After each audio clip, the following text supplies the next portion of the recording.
Hi there, it's Linda from Rising Star Resumes.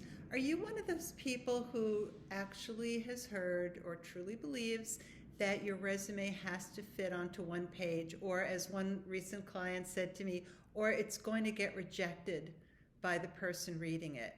That's complete nonsense. Now, there is a kind of unspoken rule that a resume shouldn't be any longer than 2 pages.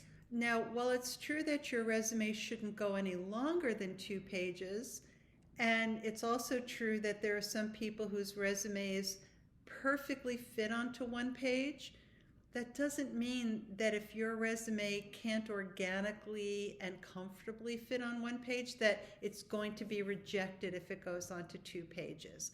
So I just had this client who, in the same email, asked me to add a few more bullets that I personally found were unnecessary, but it's his resume.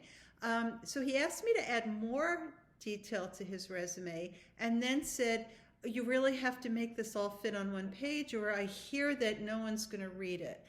And I said, well, how would you have me do that? Do you want microscopic size fonts? Do you want no margins? Do you want me to leave things out that might be important? He said, no, of course not. I said, well, if what is in your resume at the very top of the first page is compelling, then of course the person is going to keep reading. And you can have a completely useless resume that fits beautifully on one page that no one's going to read, or you could have a resume that covers most of the second page that person will keep reading.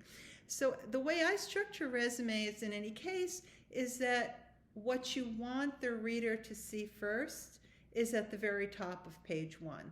So that means what goes on to page 2 are things like lists of your software competencies, your educational credentials, older employment. But if what's at the very top is a summary of your value proposition, as well as a short curated list of some of your most compelling successes, then of course they're going to keep reading.